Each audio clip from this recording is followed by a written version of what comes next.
Online gaming अधिनियम बनने के बाद अब जो कुछ माहौल बना है उस माहौल में सिनेरियो में एक आम जो व्यक्ति है जो पैसा लगाता था ड्रीम 11 पर और टीम बनाता था, अपने कौशल का परिचय देता था, जैसे कि सुप्रीम कोर्ट ने कभी 2021 में कहा था कि ये कौशल से जुड़ा हुआ खेल है, इसमें स्किल बहुत मायने रखती है। अब यहाँ पर सवाल ये है कि अब वो जाए तो कहाँ जाए, वो अपनी स्किल को कहाँ लेकर जाए। अब तो अधिनियम बन गया है, जहाँ आपने पैसा लगाया वहाँ आपकी खैर नहीं है, क्योंकि जो कंपनियाँ हैं वो प्रमोट तो कर रही हैं, या सरकार भी इवन प्रमोट कर रही है, मैं कहूँगा कि ऑनलाइन उन ऐप्स को जो नॉलेज देती हैं, या ऑनलाइन गेम्स जो हैं, या फिर ये कहिए कि जो कुछ भी स्पोर्ट्स के अंतर्गत आता है, जो कि एशियाई खेलों में भी शामिल कर लिया गया है, उन सबको सरकार प्रमोट कर रही है। लेकिन अब यहाँ सवाल ये है कि जो लोग टीम बनाने में दिलचस्पी लेते थे, अपने कौशल का यानी स्किल का परिचय देते थे, वो अब जाएं तो कहाँ जाएं, क्योंकि अब उनके दलदल में फंसने की संभावना ज़्यादा है।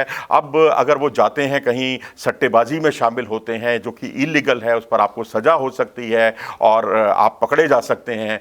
हम कतई नहीं कहेंगे कि आप इस तरह की अपनी स्किल को सट्टेबाजी में दिखाएं, क्योंकि सट्टेबाजी का ही रास्ता आगे मैच फिक्सिंग की तरफ जाता है। जब आप खिलाड़ियों को उसमें शामिल कर लेते हैं तो वो बहुत ही एक अपराध का रूप धारण कर लेता है, क्योंकि आप अपने देश को जो है या देश की प्रतिष्ठा को दांव पर लगा देते हैं। लेकिन अब अगर आप बात करें यहाँ फैंटेसी कंटेस्ट की, तो फैंटेसी कंटेस्ट जो है अब कई कंपनियों ने शुरू कर दी हैं। आप टेलीग्राम में अगर आप देखेंगे तो आपको बहुत सारी ऐसी कंपनियां, कहीं बहुत सारी ऐप दिखाई देंगी जिसमें ये सब कुछ दिखाई दे रहा है। जहां आप टॉप 20 में रहते हैं तो आपको आईफोन जो है इनाम में दिए जा रहे हैं, आपको एसयूवी गाड़ी दी जा रही है टाटा की, और तो और आपको बाइक दी जा रही है इनाम में। अब सवाल उठता है कि आप कहेंगे भाई मैं तो कोई पैसा लगा नहीं रहा, तो ये सारी चीज़ें कहाँ से आ रही हैं?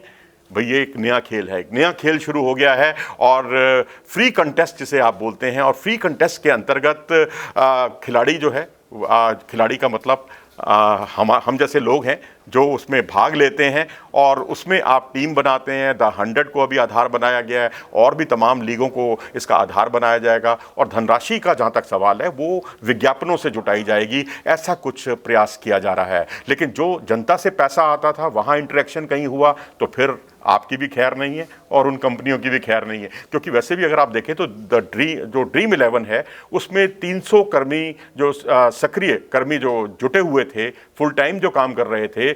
कंपनी का मानना है, जैसा कि हर्ष जैन जो कि इसके फाउंडर हैं, उन्होंने कहा भी कि हम उनको कहीं नहीं जाने देंगे, उन्हीं की वजह से हमने इतना बड़ा एम्पायर खड़ा किया था।